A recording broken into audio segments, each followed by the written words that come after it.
বিশ্বকাপের সেমিফাইনাল মানে আর্জেন্টিনার জন্য সাফল্যের গল্প।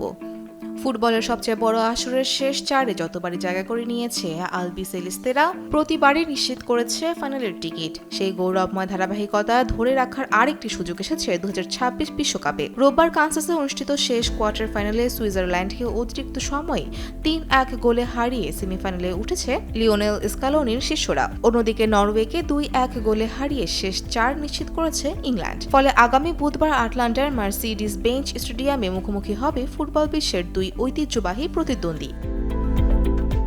আর্জেন্টিনার সামনে এবার দুটি বড় লক্ষ্য, একটি টানা দ্বিতীয়বারের মতো বিশ্বকাপের ফাইনালে ওঠা, অন্যদিকে সেমিফাইনালে নিজেদের শতভাগ সাফল্যের রেকর্ড অক্ষুণ্ণ রাখা। বিশ্বকাপ ইতিহাসে আর্জেন্টিনার সেমিফাইনাল অধ্যায় শুরু হয়েছিল প্রথম আসরেই। যুক্তরাষ্ট্রকে 6-1 গোলে উড়িয়ে দিয়ে তারা জায়গা করে নিয়েছিল প্রথম বিশ্বকাপের ফাইনালে। 1986 সালে মেক্সিকোর আজতেকা স্টেডিয়ামে ডিয়াগো ম্যারাডোনার জোড়া গোলে বেলজিয়ামকে 2-0 ব্যবধানে হারিয়ে ফাইনালে ওঠে আর্জেন্টিনা। পরে পশ্চিম জার্মানিকে পরাজিত করে দ্বিতীয়বারের মতো চ্যাম্পিয়ন হয় তারা।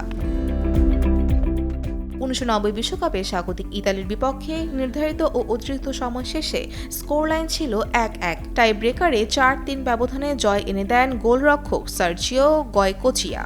আর আর্জেন্টিনা পৌঁছে যায় আরেকটি ফাইনালে। 2014 সালে ব্রাজিল বিশ্বকাপের সেমিফাইনালে নেদারল্যান্ডসের বিপক্ষে 120 মিনিটেও গোলের দেখা মেলেনি। পরে টাই ব্রেকারে 4-2 ব্যবধানে জয় পেয়ে 24 বছর পর আবারও ফাইনালে জায়গা করে নেয় আর্জেন্টিনা। সেই ম্যাচে নায়ক ছিলেন গোলরক্ষক সার্জিও রোমেরো।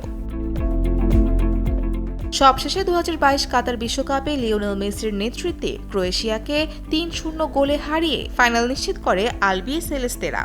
জুলিয়ান আলভারেজের জোড়া গোল ও মেসির দুর্দান্ত পারফরমেন্সে জয় পায় দলটি। পরে ফ্রান্সকে হারিয়ে তৃতীয় বিশ্বকাপ শিরোপা নিজেদের করে নেয় আর্জেন্টিনা। এবার সেই ইতিহাসের সামনে নতুন পরীক্ষা, প্রতিপক্ষ ইংল্যান্ড। আটলান্টার মার্সিডিজ বেঞ্চ স্টেডিয়ামে আর্জেন্টিনা কি পারবে বিশ্বকাপ সেমিফাইনালে নিজেদের শতভাগ সাফল্যের রেকর্ড ধরে রেখে আবারও ফাইনালের টিকিট নিশ্চিত করতে?